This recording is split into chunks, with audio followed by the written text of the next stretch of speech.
সুপ্রিয় দর্শক, আসসালামু আলাইকুম। বর্তমান সময়ের অস্বাভাবিক বিষয়টি হচ্ছে সৌদি আরব সরকার অবৈধদের বৈধ হওয়ার জন্য যে সুযোগটি দিয়েছিলেন সেটি এখন শেষ পর্যায়ে বা লাস্ট অব্দি। এর মধ্যে কারা বৈধ হতে পেরেছেন, কারা বৈধ হতে পারেন নাই, এবং মক্তব আমলে কারোর টাকা আসছে, কারোর টাকা আসছে না, যাদের আসছে এ থেকে বাঁচার উপায় কি বা করণীয় কি, বিস্তারিত থাকছে সম্পূর্ণ ভিডিও জুড়ে। তো দর্শক, ভিডিওটি না টেনে সম্পূর্ণরূপে দেখার বিশেষ অনুরোধ রইল।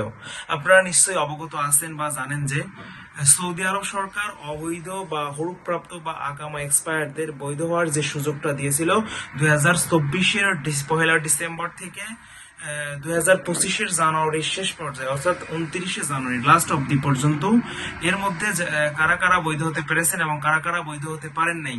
তো দেখা গেছে যে আপনারা কাফালা হওয়ার জন্য কোনো কফিলের আওতায় গেছেন, কোনো নতুন কফিল ধরেছেন এবং আপনার প্রসেসিং গুলা করা যাচ্ছে বা করতেছেন। এমতো অবস্থায় কারো কারোর মক্তব আমলের টাকা আসছে, কারো কারোর মক্তব আমলের টাকা আসছিল না। তো যাদের মক্তব আমলের টাকা আসছিল তাদের কিছু মাত্র বেনিফিট বা কিছু মাত্র টাকা দিয়ে, কিছু মাত্র জরিমানা দিয়ে আপনাদের কাজগুলো নির্দ্বিধায় করতে পেরেছেন বা সফল হয়েছেন। তো যখনই সরকার এই সুযোগটা দিয়েছে 1 ডিসেম্বর থেকে জানুয়ারি 2025-এর জানুয়ারি লাস্ট অব্দি পর্যন্ত, তো তখন আর ওই সিস্টেমেটিকে কাজ করা যাচ্ছে না। তো এরপরেও দেখা গেছে যে যাদের মক্তব আমলের টাকা আসছে, হরুপ্রাপ্তদের বা আকামা এক্সপায়ারদের, তো এখন করণীয় কি? প্রথমত বলবো, যারা হরুপ্রাপ্ত রত অবস্থায় আছেন, এদের যদি মক্তব আমলের টাকা আসছে, আপনি বুঝবেন কিভাবে? সবচেয়ে সহজ বিষয় হচ্ছে, যারা আপনারা হরুপ্রাপ্ত ছিলেন এবং আপনাদেরকে যখনই অনলাইনে চেক দেওয়া হচ্ছে তখনই আপনাদের মক্তব আমলের কত টাকা আসছে সেটা সম্পূর্ণরূপে ক্লিয়ার ভাবে দেখা যাচ্ছে। এবং আপনার আনুষঙ্গিক যে খরচগুলো আছে, যেমন ধরুন কাফালা খরচ বা সরকারি ফিস বা জাওয়াজাত ফিস, যে ফিসগুলো আছে পার্ট টু পার্ট বা অংশে অংশে দেখা যাচ্ছে, বিভক্ত বাই বিভক্ত, পার্ট বাই পার্ট, আপনাদের কোন কোন টাকা কোথায় লাগবে। যারা হরুপ্রাপ্ত অবস্থায় আছেন এদের জন্য আমি বলতেছি।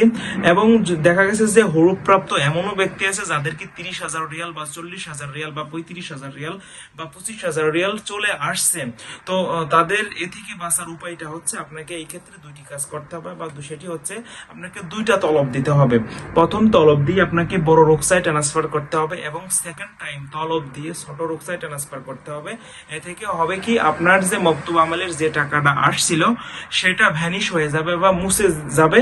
কারণটা হচ্ছে দুটা তলব দেওয়ার কারণে। এই ক্ষেত্রে আপনাদের খরচটা একটু বেড়ে যাবে। আশা করি বিষয়টা বুঝতে পেরেছেন। এখন আসুন, যারা আপনারা আকামা এক্সপায়ার বা মেয়াদ উত্তীর্ণ অবস্থায় আছেন, এদের জন্য একটু চিন্তার বিষয়টা হচ্ছে, হরুপ্রাপ্ত যারা ছিলেন তাদের কিন্তু যখন অনলাইনে চেক দেওয়া হচ্ছে তখন কিন্তু তাদেরকে মক্তব আমলে যেটা কত টাকা আসছে এটা কিন্তু ক্লিয়ারলি পরিষ্কার ভাবে দেখা যাচ্ছে। কিন্তু যাদের আকামা এক্সপায়ার তাদের কিন্তু দেখা যাচ্ছে না। এদের কখন দেখা যাচ্ছে? যখন তলবটা দেওয়া হচ্ছে, পরবর্তী সময় আপনার মক্তব আমলের কি টাকা আসছে বা কি আসতেছে না, কারো আসছে কারো আসতেছে না। তো যাদের চলে আসতেছে তাদের অবশ্যই দুঃসংবাদ। এবং এ থেকে করণীয় বা বাঁচার উপায় কি? সেটি হচ্ছে, একটা উপায় আছে, আপনি যেখানে যে নতুন কফিলের আওতায় আপনি কাফেলা হবেন, তাকে আপনাকে ওই কফিলের যে কুয়াটা আছে ওখানে গিয়ে বারবার কমপ্লেন করতে হবে আপনার এই মক্তব আমলে যে টাকা আসছে এর নামে। অর্থাৎ আপনাকে সাকুয়া করতে হবে বা কমপ্লেন করতে হবে, অর্থাৎ অভিযোগ করতে হবে যে আমার মক্তব আমলে টাকা আসছে, টাকা ভ্যানিশ করার জন্য এরকম একটা কমপ্লেন করতে হবে আপনাকে মক্তব আমলে। পরবর্তীতে হবে কি, আপনাকে ওরা সিস্টেমেটিক চেক দেওয়ার পরে আপনাকে 2-1 দিনের মধ্যেই তার রেজাল্ট দিবে। যদি এরকম না হয় তাহলে আপনারা নিশ্চয়ই অবগত আছেন বা নিশ্চয়ই জানেন যে সৌদি আরবের যে সরকারি কাজগুলো করা হয় এটি আপডেট হয় প্রতি রবিবারে। সপ্তাহের প্রতি রবিবারে রাত 12টার পরে এগুলো আপডেট হয়। তো তার রবিবারের রাত 12টার পরে গিয়ে আপনি এটা চেক দিয়ে দেখতে পারেন যে আপনাদের কোনো সমাধান বা সুফলতা আসছে কিনা। যদি না আসে তাহলে তো আপনাকে অবশ্যই করতে হবে বন্ধুরা।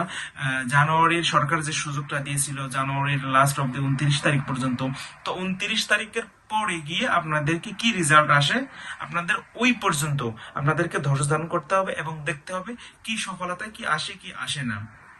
তো দর্শক, আশা করি আপনার বিষয়টি অবশ্যই বুঝতে পেরেছেন। এতক্ষণ ধরে আমাদের সাথে থাকার জন্য আপনাদেরকে অসংখ্য ধন্যবাদ।